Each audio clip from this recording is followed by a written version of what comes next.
Man lam yahtab bi amril muslimin falaysa minhum. Orang yang tak peduli, orang yang cuek, orang yang sebodoh dengan apa yang menimpa, apa yang terjadi dengan saudara muslimnya, falaysa minhum, dia bukan orang Islam. Bismillahirrahmanirrahim. Jadi Aba Aus ini mengharamkan untuk mendukung Palestina, mendoakan Palestina karena menganggap orang-orang Palestina itu nyerang duluan, nembak duluan gitu ya. Coba kita simak nih ya. Kita ulang lagi nih videonya. Makanya Allah tidak mendoakan sama Palestina. Haram mendoakannya. Dosa besar. Kenapa? Kenapa? Tidak tumut kepada Rasulullah. Nembak duluan. Nembak duluan. Orang Islam tidak boleh nembak duluan. Kalau ditembak, jangan mundur. Itu Islam. Raja anak kita semua telah pulang mina jihadil aswar. Kita sekarang sudah pulang. Jadi menurut Aba Aus, yang penjajah siapa? Yang penjajah itu Yahudi atau Israel? Nembak duluan katanya. Ya Allah, seluruh dunia tahu bahwa yang terjajah itu adalah masyarakat Palestina. Pak, gimana ini ya Allah? Apa nggak ada yang ngasih tahu ke Aba Aus nih?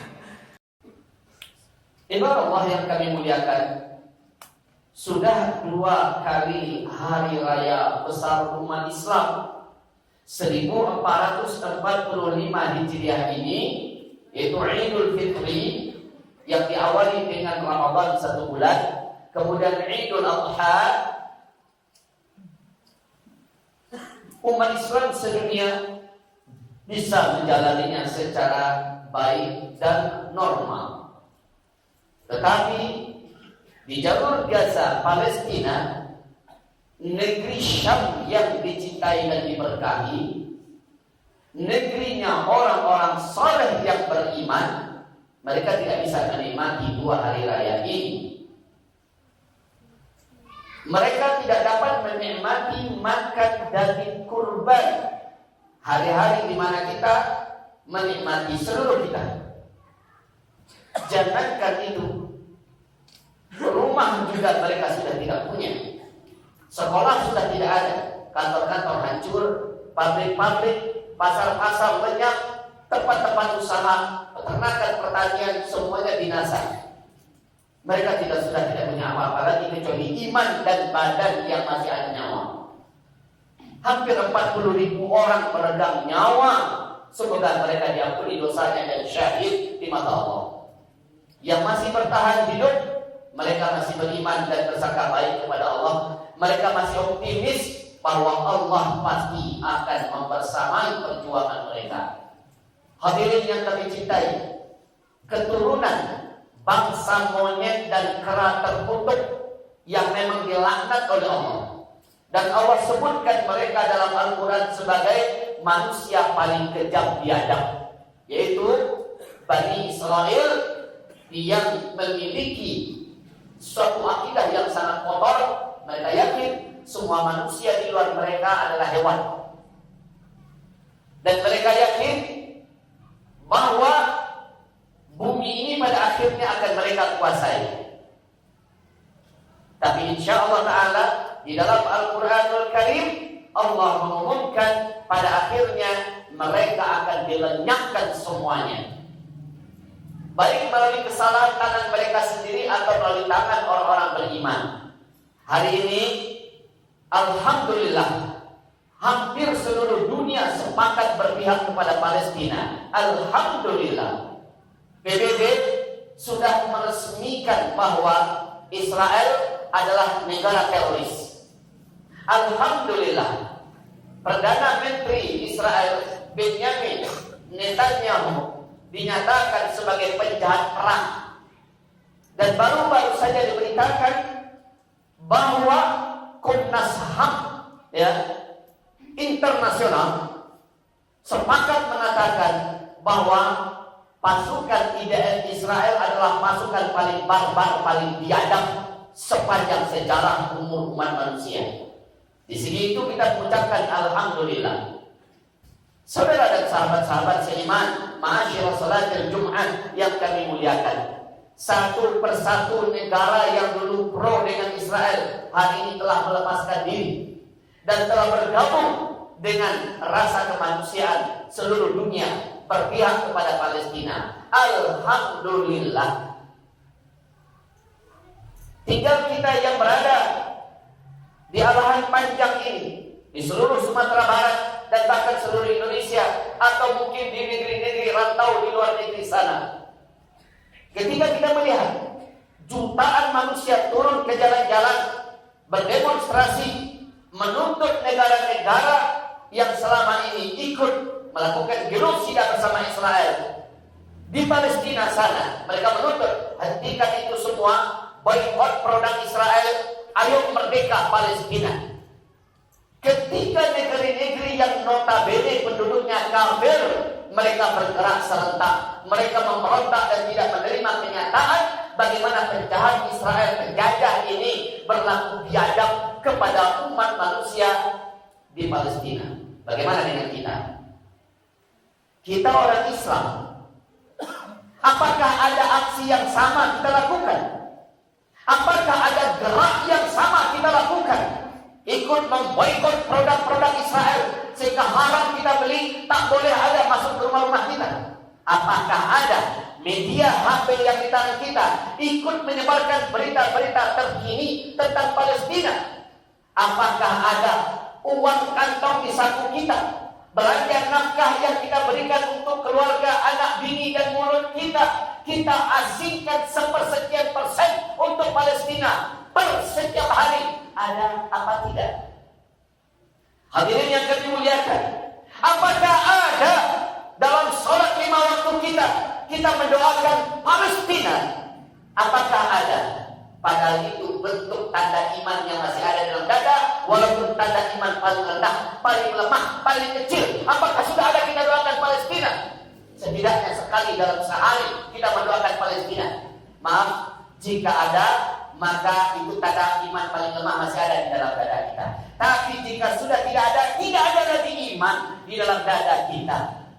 Kita tahu di dalam surat Al-Mu'minun dari ayat 1 sampai 11, syarat mutlak untuk bisa selamat dari neraka dan pasti masuk surga adalah wajib ada iman di dalam dada.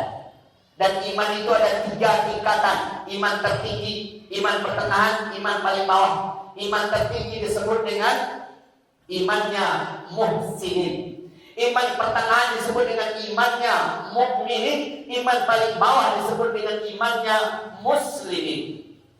Salah satu ciri imannya muslimin adalah peduli, care, dan ikut membantu saudaranya. Maka kata Rasulullah SAW, wallahi la yu'min, demi Allah tidak ada iman. Iman tertinggi dinyatakan tidak ada. Yang kedua Nabi melanjutkan, wallahi la yu'min, demi Allah tidak ada iman. Iman pertengahan juga ditiadakan oleh Nabi. Dan yang ketiga, wallahi la yu'min, demi Allah tidak ada iman. Iman paling bawah juga dinyatakan tidak ada. Ucap para sahabat, kalau sudah tidak ada iman, maka dengan apa kita bisa memasuki surga Allah? Para sahabat bertanya, qalu man ya Rasulullah? Bertanya mereka, wahai Rasulullah, siapa? Yang ketiga-tiga imannya sudah tidak ada, itu siapa? Iman tertinggi tak ada, iman pertengahan tak ada, iman paling bawah juga tak ada. Siapa ya Rasulullah? Nabi menjawab, man bata syab'an wa jaruhu jari' wa huwa ya'lam. Orang yang bisa tidur, orang yang bisa mendapatkan malamnya dalam keadaan di dalam selimut tidur, perutnya sudah berisi, dia sudah kenyang. Sementara dia tahu ada saudara muslimnya yang lapar, dia tahu ada saudara muslimnya yang tak bisa tidur. Dia tidak melakukan apa-apa, dia tidak menolong apa-apa. Demi Allah, dia tidak punya iman, walau iman yang paling bawah. Saudaraku dan sahabatku, kita semua, alhamdulillah, sebaik-baik apapun keadaan ekonomi kita, masih lengkap keluarga kita, masih ada tempat tinggal kita, masih ada makanan di dapur kita. Bahkan ada yang punya kulkas, ada deretan pilihan. Di rekening kita, di tabungan kita, di rumah kita masih ada emas kita simpan. Masih ada tanah bisa kita garap. Masih ada pasar tempat kita belajar. Anak-anak cucu kita masih bisa bersekolah belajar. Masih ada masjid tempat kita bisa sholat 5 waktu. Masih ada semuanya. Tapi yang di sana, dan ini zaman-zaman teknologi. Hari ini kita kirim bantuan, besok sampai. Bahkan hari ini juga bisa sampai. Tidak ada alasan untuk mengatakan terlalu jauh. Nggak bisa begitu. Itu sudah termasuk dalam hadis Nabi. Ada saudara muslimnya yang kesusahan dan dia membiarkannya saja dan dia tidak menolongnya, maka masih ada iman, saudaraku. Hamba-hamba Allah yang kami cintai. Di dalam hadis sahih riwayat Imam Ahmad, sahih menurut syarat Imam Bukhari dan menurut syarat Imam Muslim. Apa kata Rasulullah? Nanti di hari kiamat Allah berfirman memanggil hambanya satu-satu di sidang. Dipanggil oleh Allah kita nanti, wahai bapak-bapak, wahai hamba-hamba Allah, dipanggil oleh Allah. Hai hambaku, dulu ketika kau masih hidup di dunia, engkau sudah mendengar aku lapar, aku kelaparan. Kenapa kau tidak datang memberi aku makan? Dulu ketika kau hidup di dunia, engkau ada tahu, engkau ada mendengar aku sakit. Kenapa kau tidak berkunjung? Kenapa kau tidak beri aku obat? Kenapa kau tidak merawatku? Hai hamba, ketika hidup di dunia dulu, kau ada mendengar, kau tahu bahwa aku dianiaya, aku disakiti, aku dizalimi. Kenapa kau tidak datang? Kenapa kau tidak bela? Kenapa kau tidak tolong aku? Para hamba yang dipanggil satu persatu menjawab dengan gemetaran, lalu berkata, ya Allah, Engkau adalah Zat yang Maha Kokoh, Maha Perkasa, berkuasa dan berdiri langit dan bumi. Bagaimana mungkin engkau bisa lapar? Bagaimana mungkin engkau bisa sakit? Bagaimana mungkin engkau bisa dizalimi, ya Allah? Lalu bagaimana cara kami memberi makan? Bagaimana cara kami menjengukmu? Bagaimana cara kami, ya Allah, menolong? Allah berfirman, apakah engkau tak dengar? Apakah engkau tak tahu? Apakah engkau tidak menyaksikan? Ada hambaku di tempat lain, mereka tidak bisa tidur karena kelaparan. Apakah engkau tidak tahu, tidak mendengar, tidak melihat? Ada hambaku di tempat lain, mereka sakit. Apakah engkau tidak tahu? Apakah engkau tidak mendengar? Apakah engkau tidak melihat bahwa ada hambaku di tempat lain disakiti, dizalimi? Dengan cara engkau berkunjung kepadanya, engkau beri dia makan, engkau obati dia, engkau lindungi dia, maka itulah yang aku maksud. Aku sakit, aku lapar, aku dizalimi. Kita dari Indonesia mau ke Palestina sanggup? Tidak sanggup. Biayanya terlalu mahal, tiket pulang perginya berapa? Belum lagi ngurus paspor, ngurus visa. Lagian dana seberapa sih yang bisa kita bawa? Maka dengan cara sendiri-sendiri jelas kita tidak bisa. Tetapi dengan amal berjamaah kita bisa. Alhamdulillah, NGO Muslim yang amanah ada.